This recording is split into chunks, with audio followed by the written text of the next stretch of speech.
बिस्मिल्लाहिर्रहमानिर्रहीम। Welcome to my YouTube channel.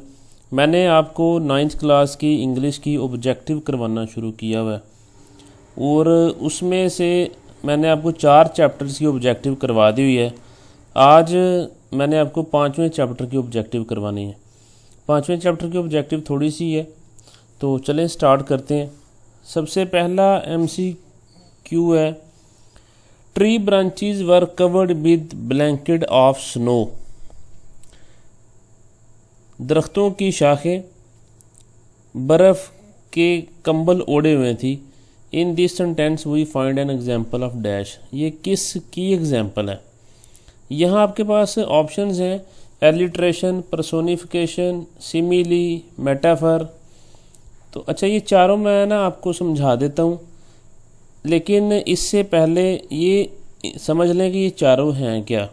इनको figure of speech कहते हैं।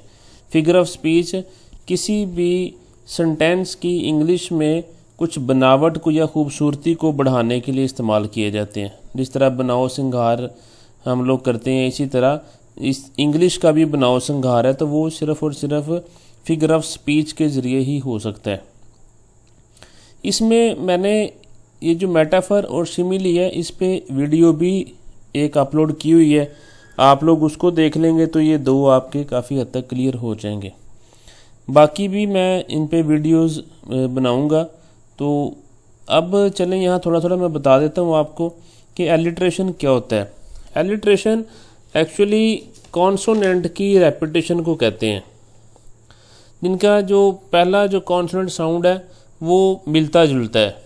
जैसे हम लोग कभी कहा करते थे कि खड़क सिंह के खड़कने से खड़कती हैं खिड़कियाँ, खिड़कियों के खड़कने से खड़कता है खड़क सिंह।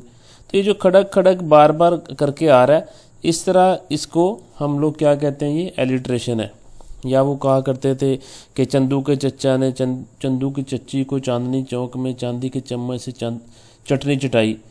तो ये जो बार बार चंदू चन्नू चे ये सारा कुछ आ रहा है, ये सारे के सारे क्या कहलाते हैं, एलिट्रेशन कहलाते हैं।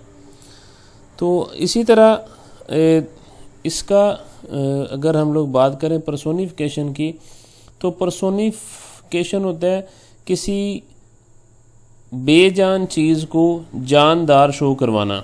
जैसे मैं कहूँ कि डांसिंग लाइट है। अब लाइट जो है वो डांस तो नहीं करती, लेकिन उसको मैंने as a living thing show करवाया है। ठीक है, तो हम कहें जी मुस्कुराता हुआ चांद। अब चांद मुस्कुराता तो नहीं है, ठीक है। तो अब हम लोग जैसे अक्सर कहते हैं कि कभी आपने सूरज को बातें करते देखे, तारे जो हैं वो नाच रहे हैं। तो ये तमाम की तमाम चीज़ें हम लोग पर्सोनिफिकेशन में लेते हैं, ठीक है जी। उसके बाद है सिमिली। सिमिली और मेटाफर, ये दोनों आपस में मिलते जुलते हैं। सिमिली होता है कि इसमें एज लाइक आ जाएगा, एज या फिर लाइक के अल्फाज लिखे होते हैं, वहाँ से हमें पता चलता है ये सिमिली है। सिमिली में ना दो मुख्तलिफ चीज़ों का कंपैरिजन किया जाता है। मैं कहता हूँ कि वो फरिश्ते जैसी लगती है, या मैं कह दूँ कि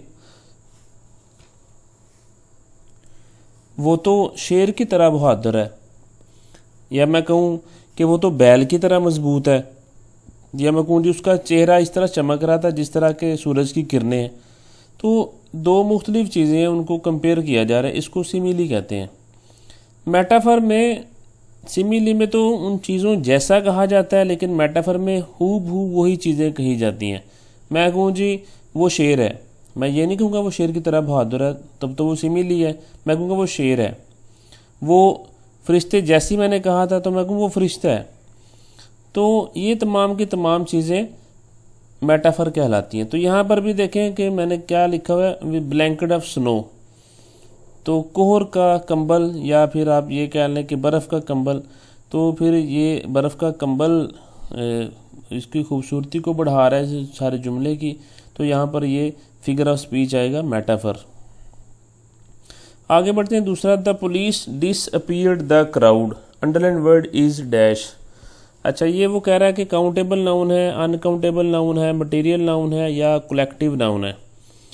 तो काउंटेबल जो गिने जा सकते हैं मटेरियल वो जिससे कोई दूसरा नाउन बनता है, जैसे वुड से डोर बन गया, वुड से कोई विंडो बन गई, वुड से कोई टेबल बन गया। तो जिस मटेरियल से कोई नाउन बनता है, जैसे लोहा है, लोहे से पंखा बन गया, तो उसको मटेरियल नाउन कहते हैं। फिर है जी कलेक्टिव। कलेक्टिव नाउन होता है जो पूरी क्लास के लिए, पूरे ग्रोह के लिए एक इस्तेमाल, जैसे पुलिस है, आर्मी है, ठीक है, ये सारे के सारे, जैसे क्लास है, स्टूडेंट्स की क्लास हो तो उसमें भी सारे के सारे स्टूडेंट्स आ जाते हैं। तो यहाँ पर भी फिर सबके लिए जो इस्तेमाल होता है तो वो कलेक्टिव नाउन कहलाता है। तो क्राउड है, क्राउड पूरे के लिए क्या लफ्ज़ इस्तेमाल होगा और इसमें, तो फिर ये कलेक्टिव नाउन है। अनकाउंटेबल जो गिना नहीं जा सकता, ये आप मेरी नाउन की जो वीडियो है उसमें देख लीजिएगा, मैंने सारी इसकी टाइप्स एक्सप्लेन की हुई हैं। उसके बाद है जी the dog sat dash is master. कुत्ता जो है वो अपने मालिक के साथ ही बैठ गया। तो यहाँ पर आ जाएगा बिसाइड। बिसाइड एक प्रेपोजिशन है। वेट टिल आई रिटर्न, जब तक मैं नहीं आता इंतज़ार करो, तो wait till I return. I heard a noise coming from the room, कमरे से आती हुई मैंने आवाज़ सुनी, तो यहाँ पर कमिंग आ जाएगा। He is sitting beside me. अच्छा, ये सिटिंग यहाँ पर, सॉरी, जो अंडरलाइन वर्ड है ये क्या है? अंडरलाइन वर्ड इज, तो ये प्रेपोजिशन है, ठीक है जी। आर्टिकल होते हैं ए एंड दी, डेफिनेट और इनडेफिनेट आर्टिकल। वर्ब कोई एक्शन और नॉन एक्शन को शो करते हैं, वो वर्ब कहलाते हैं। एक्शन मैं कहूँ ही इज स्लीपिंग, वो सो रहा है, तो वो एक्शन है। मैं कहूँ ही इज़ अ डॉक्टर, तो इज़ यहाँ पर नॉन एक्शन वर्ब है, जिसे बी वर्ब भी कहते हैं। तो वर्ब में एक्शन भी होता है, नॉन एक्शन भी होता है। नाउन आपको पता है नेमिंग वर्ड होता है। तो ये 5वें चैप्टर में से सिर्फ ये 6 ही MCQs थे। इसमें मेन आपका जो कंसंट्रेशन होनी चाहिए वो मेटाफर और सिमिली पे और कलेक्टिव नाउन पे। वो 1-2 इसमें प्रेपोजिशंस हैं। तो आप मेरी मेटाफर सिमिली की वीडियो लाजमी देखिएगा, मैं यहाँ डिस्क्रिप्शन में उसका लिंक भी दे दूँगा। तो अगर आप समझ रहे हैं कि आपकी प्रेपरेशन ऑब्जेक्टिव के लिहाज से ठीक हो रही है तो चैनल को सब्सक्राइब ज़रूर करें, ताकि आने वाली वीडियोस भी आपको मिलती रहें। और अपने दोस्तों को भी शेयर करें, वीडियो को लाइक भी करें और कमेंट भी करें अगर आपका कोई क्वेश्चन है। Thank you so much.